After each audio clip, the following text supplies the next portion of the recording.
बिस्मिल्लाहिर्रहमानिर्रहीम। अस्सलाम वालेकुम। मैं हूं गुलफाम चौधरी। आप देख रहे हैं मेरा फेसबुक पेज और यूट्यूब चैनल। पाकिस्तान की सियासत में अहम तरीन डेवलपमेंट हो रही हैं और मुसलसल डेवलपमेंट्स मुतवक्के हैं। यकीनी तौर पर जो पाकिस्तान के हालात हैं वो यकसर बदलने जा रहे हैं और बड़ी बड़ी तब्दीलियाँ मुतवक्के हैं। इस हवाले से हमारे साथ मौजूद है सिद्दीक जान साहब। उनसे जानते हैं क्या डेवलपमेंट हुई हैं, पहले उनकी बात सुनते हैं फिर उस पर बात करते हैं। कि कल ऐवान सदर में तकरीब हुई जिसमें कमान हवाले की गई। आर्मी चीफ से फील्ड मार्शल आसिम मुनीर साहब को बनाया गया। उसकी कमान उनके हवाले करनी थी, उसकी तकरीब थी और उस तकरीब में मियां नवाज शरीफ साहब को लाया गया या वो आए। ये क्यों मैं बात कर रहा हूँ कि वो लाए गए या खुद आए, क्योंकि इस पर बहुत ज़्यादा इस वक्त सोशल मीडिया पर बात हो रही है। लेकिन पहले बात करेंगे कि एक सवाल उठा के हसन नवाज़ किस हैसियत में वो पहली लाइन में बैठे हैं। इस हवाले से एक ट्वीट किया जो बहुत ही एक शानदार जर्नलिस्ट है माजिद निज़ामी साहब, उन्होंने तस्वीर लगाई जिसमें हसन नवाज़ जो हैं वो वज़ीर आला के दरमियान बैठे हैं। वो कुर्सी जो अली अमीन गंडापुर साहब के लिए मुख्तस थी, क्योंकि अली अमीन गंडापुर साहब ने शिरकत नहीं की, तो हसन नवाज़ साहब को वहाँ पे वज़ीर आला की कुर्सी में से एक खाली कुर्सी पर बिठा दिया गया। तो माजिद निज़ामी साहब ने ट्वीट किया कि ऐवान सदर में होने वाली तकरीब में साबिक़ वज़ीर-ए-आज़म नवाज शरीफ के बेटे हसन नवाज शरीफ किस हैसियत में वज़ीर आला, गवर्नर और वफाकी काबीना की सफ़ में बैठे थे। तो अमीर अब्बास साहब ने बड़ा अच्छा इसका जवाब दिया। उन्होंने कहा कि जो अपने बच्चों को बगैर किसी सरकारी हैसियत के आला सरकारी दौरों में दूसरे ममालिक साथ ले जाते हों तो उन्हें अपने मुल्क में अपने बच्चों को हुक्मरानी के शौक़ पूरे करवाने में कौन से अखलाकियात याद आएंगी। ज़ाहिर है वो कह रहे हैं कि वो तो दुनिया भर में ऑफिशियल दौरों पे अपने बच्चों को ले जाते हैं, तो वो क्यों उनको यहाँ भी हुक्मरानी के शौक़ उनके पूरे करवाएंगे। बाहर जो डिफ़ॉल्टर हैं, जो बाहर टैक्स पे नहीं कर सकते, जो वारदातें डालते हैं। और फिर ये याद रखें कि हसन नवाज़, हुसैन नवाज़ दोनों इश्तिहारी थे, फरारी थे, मफरूर थे, भगोड़े थे, पाकिस्तान के इदारों को मतलूब थे। लेकिन फिर यहाँ पे रजीम चेंज हुई, फिर अदालतें मैनेज हुई और फिर जिस तरह से मियां नवाज शरीफ का केस ख़त्म हुआ और इनके केसेस ख़त्म हुए, तो अब ये पहली लाइन में बैठे थे जिनको एयरपोर्ट से भी नहीं, यूके से गिरफ्तार करके ला के यहाँ जेलों में डालना था, या कम अज़ कम एयरपोर्ट पे जब ये आए थे तो एयरपोर्ट से जहाज से उतरने से पहले जहाज के अंदर जाके जिनको गिरफ्तार करके और जेलों में डालना था, जो आज तक मनी ट्रेल नहीं दे सके कि ये जो इनके इतने बिजनेसेस थे, ये पैसा उन्होंने कमाया कैसे और कहाँ से ये इनके बिजनेसेस आए, या जिसका एक सबूत ये ना सुप्रीम कोर्ट में दे सके ना ट्रायल कोर्ट में। आज वो माशाल्लाह पहली सफ़ों में बैठे हुए हैं। और फिर फ़ायज़ा मुराद ने ट्वीट किया, उन्होंने कहा कि फैमिली लिमिटेड कंपनी जहाँ नालायक बच्चे पहली सफ़ में बैठने से लेकर वज़ीर आला भी बन सकते हैं, जितनी नालायकी उतना बड़ा ओहदा।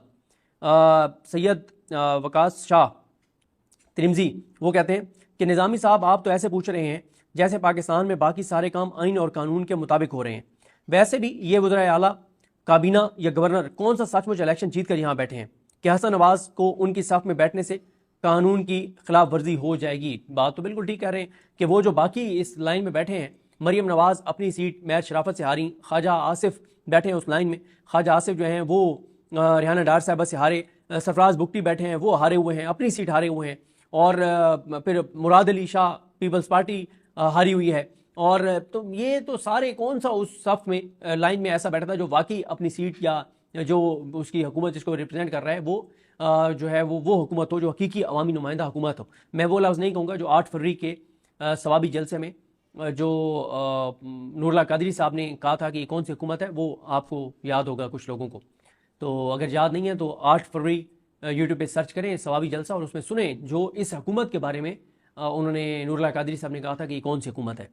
तो ये तो हो गया हसन नवाज़ वाला मामला। अब मियाँ साहब पे आए। मियाँ साहब देखें, इस पूरी ये जो पाकिस्तान और भारत के दरमियान जंग हुई, इसमें मियाँ नवाज शरीफ मुकम्मल तौर पे खामोश रहे और मियाँ नवाज शरीफ ने 10 मई को सिर्फ एक ट्वीट किया, उससे पहले ना कोई ट्वीट किया ना उसके बाद कोई ट्वीट किया। और मियाँ साहब ने उस ट्वीट में कहा कि जब पाकिस्तान ने भारत को अटैक किया और उनको जो है वो धूल चटाई, तो मियाँ साहब ने ट्वीट किया कि अच्छा पहले मियाँ साहब ट्वीट नहीं कर रहे थे, बहुत ज़्यादा सोशल मीडिया पर तनकीद हुई, तो फिर ये भी इनसे शायद ज़बरदस्ती करवाया गया ट्वीट कि मियाँ साहब कहते हैं कि अल्लाह रब्बुल इज़्ज़त का शुक्र है कि उसने पाकिस्तान को सरबुलंद किया। मैं वज़ीर-ए-आज़म शहबाज शरीफ, आर्मी चीफ, एयर चीफ और साथ ही जो है वो अफवाज पाकिस्तान को शाबाश देता हूँ। और पाकिस्तान अमन पसंद मुल्क है, अमन को तरजीह देता है, मगर अपना दिफा करना भी जानता है। पाकिस्तान जिंदाबाद। अच्छा, अब इसमें ना तो मियाँ साहब ने भारत का जिक्र किया है, ना इन्होंने मोदी का जिक्र किया है, ना मियाँ नवाज शरीफ ने भारत ने जो पाकिस्तान के शहरों में सिविलियंस को टारगेट किया, मसाजिद को शहीद किया, कुरान मजीद शहीद हुए, बच्चे शहीद हुए, औरतें शहीद हुई, बुजुर्ग शहीद हुए, निहत्ते सिविलियंस शहीद हुए, जो LOC के बशातें हुई, जो कश्मीर मतलब किसी मामले में जो हमारे स्क्वाड्रन लीडर उस्मान यूसुफ शहीद हुए, जो दीगर हमारे फौज के जवान शहीद हुए, किसी की शहादत को मियाँ साहब ने اس پہ ٹویٹ نہیں کیا، بھارت کو کنڈیم نہیں کیا، مودی درندے کو، دہشت گرد کو، اس بغیرت انسان کو میاں نواز شریف نے اس کی مذمت نہیں کی۔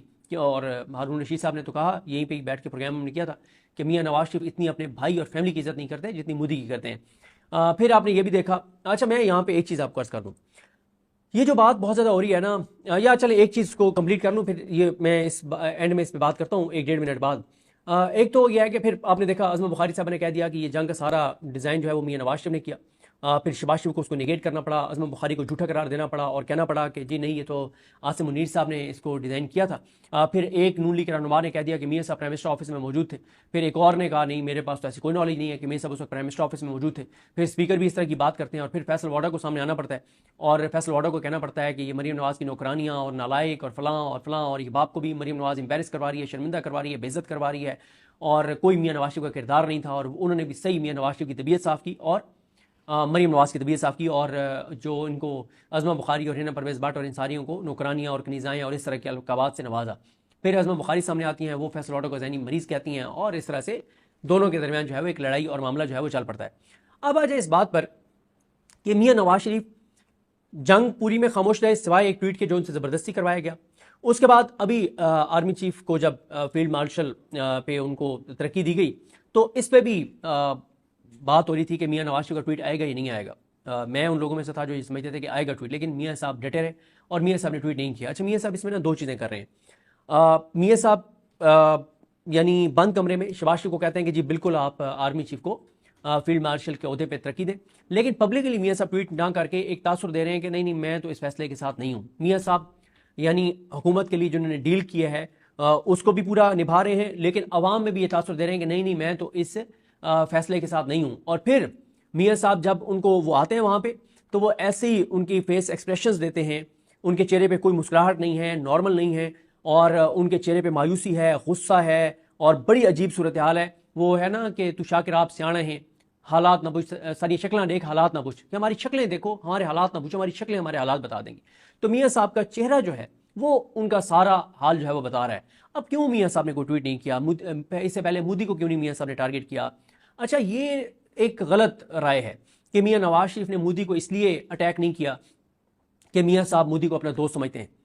اچھا پھر کچھ لوگ کہتے ہیں کہ میاں صاحب کہتے ہیں کہ یار ہمارا امن ہونا چاہیے بھارت کے ساتھ، ہم سب کہتے ہیں بھارت کے ساتھ امن ہونا چاہیے، لیکن جب بھارت نے اٹیک کر دیا، ہماری مسجدیں، ہمارے قرآن مجید، بچے، عورتیں، بزرگ، نہتے لوگ ہمارے سویلین شہید کر دیے، پھر تو ہم سب نے کہا کہ پاکستان کو جواب دینا چاہیے، اور پاکستان نے الحمدللہ جواب دیا، اور ہر پاکستانی کا سر فخر سے بلند کر دیا ہماری افواج نے۔ تو اس وقت کیا آپ کو امن کی ضرورت ہے، بات کرنے کی ضرورت ہے؟ آپ سوچ سکتے ہیں جب بھارت آپ پہ حملہ کر دے، جب وہ آپ کو کہے کہ ہم مٹا دیں گے پاکستان کو، جب وہ کہے کہ ہم ایجے کے تو کم از کم لے جائیں گے، جب وہ کہے کہ ہم لاہور پہ بھی قبضہ کر لیں گے، ہم کراچی پہ بھی قبضہ کر لیں گے، ہم پاکستان کو 2 ٹکڑوں میں تقسیم کر دیں گے مزید، پہلے 1971 میں ہوا تھا اب ایک بار پھر کر دیں گے، تو پھر تو کوئی چانس، پھر تو کوئی آپ کے پاس کوئی اور آپشن ہی نہیں ہے۔ اچھا میری جی بالکل، جس طرح سے آپ نے صدیق جان صاحب کو سنا کہ آئندہ آنے والا جو ہفتہ ہے، یہ چند دن ہے، یہ پاکستان کی سیاست میں کتنے اہم ہیں، اور اس میں جو پاکستان کی سیاست ہے اس میں کتنی بڑی تبدیلیاں متوقع ہیں۔ اللہ پاک وطن عزیز کا حامی و ناصر ہو۔ پاکستان زندہ باد۔